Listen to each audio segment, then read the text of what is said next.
Welcome back. Now we're going to talk a little bit about hardware architecture. You might ask yourself sort of why all these terms and words and central processing unit. What I want from this section is I just want to define a few terms so that I can use them in the rest of the course. That's really it. I want you to have some sense of the basic block diagram of things. Now, in the old days, I'm going to show you three generations of hardware. I'm going to show you really old hardware from the 60s and 70s.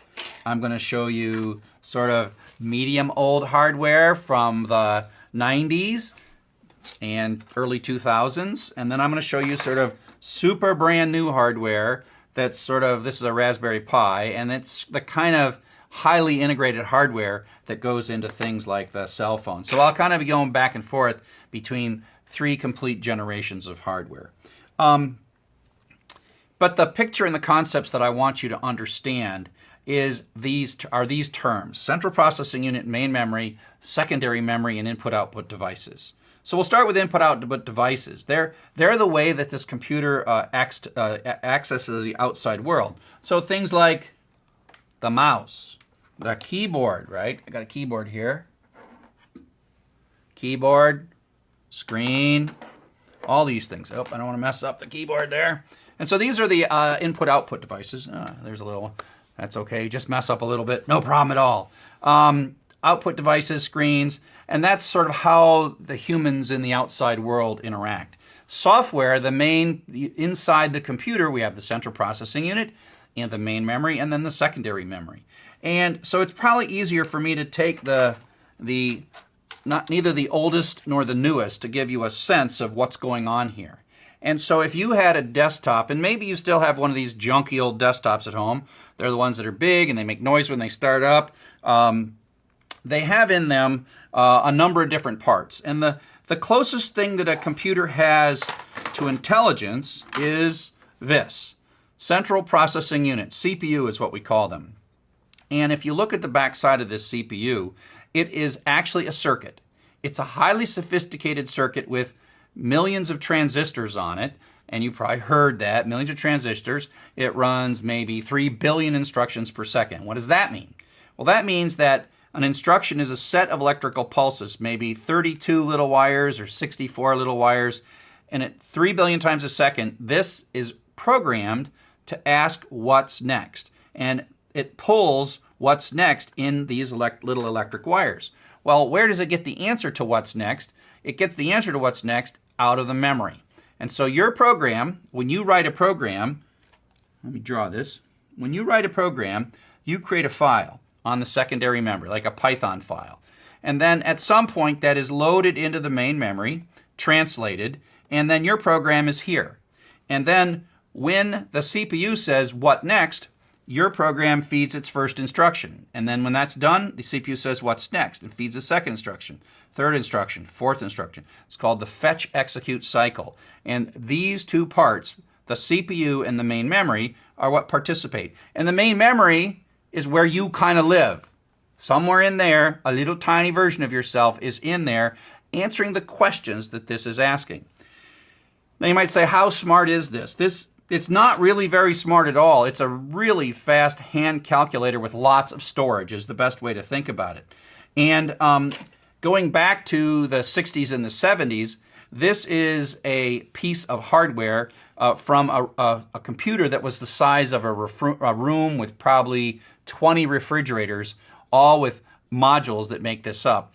And in here, while you probably can't see it, you've got resistors, transistors, and capacitors, and then wires. The wires are all printed on this printed circuit board, otherwise known as PCB.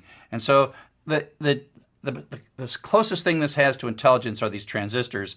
And at their simplest, what they can do is they can sort of make really simple yes-no decisions. And then they also can be used, if you hook them together the right way, to store a little bit of information.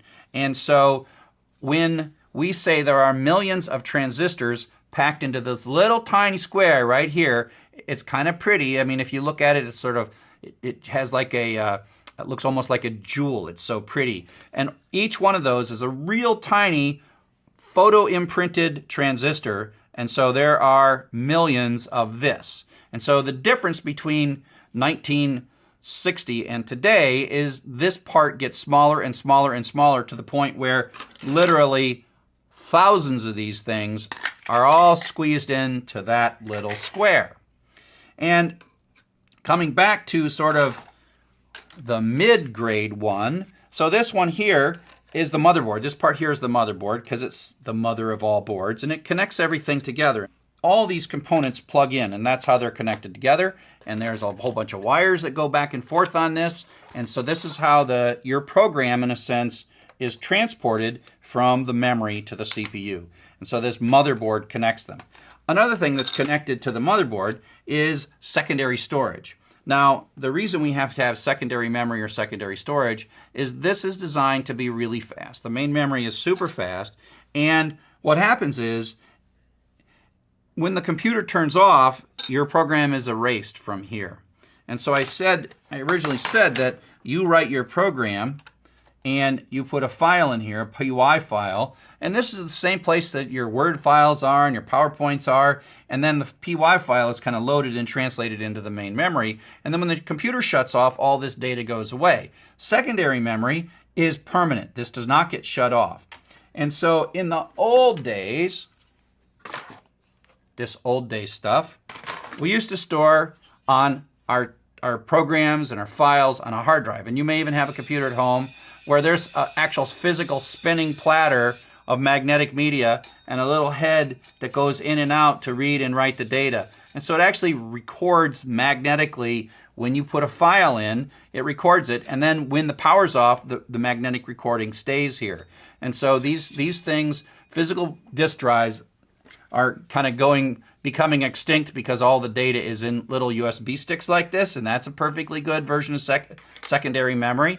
But at least for us, we can look at these beautiful antique mechanical gadgets that we used to store data magnetically when the power goes off. Now this one here is pretty broken, and it's pretty in bad shape, so it's probably not really storing much of anything. So in the summary of this picture, the thing I really want you to get out of this picture is a series of definitions. The central processing unit is very simple. It's the closest thing computers have to brains, but it wants to answer the question what to do next, but we have to feed through memory the answers, which is your programs, and then we have input devices, output devices, the main memory, and then the larger permanent storage in the secondary memory. So where you live inside of a computer is basically in the main memory. When you write a program, you type it in. The computer, you outside the computer are typing on your keyboard, and you're typing Python commands into a file, like if x less than 3 print, right? And then that gets loaded into the main memory. And so this is a creative version of yourself. It's your instructions that are going to be run, and that program ends up in the main memory, and then it's run. So this is sort of where you live inside the computer. Think of it that way. You're living in main memory when your program is actually executing. Now it turns out that the instructions that this central processor uses are a series of zeros and ones. And when I said like 32 zeros and ones or 64 zeros and ones, simultaneously are fed into this for each of the instructions. We use a language called machine language. And I would love someday to teach you machine language, but we don't have time right now. And that's more moving towards being a computer scientist when you start learning machine language. But basically, we don't have to worry about that too much. We write Python, and we write in Python, and then something effectively translates it into machine language. And then machine language is the thing that runs and runs and runs and runs.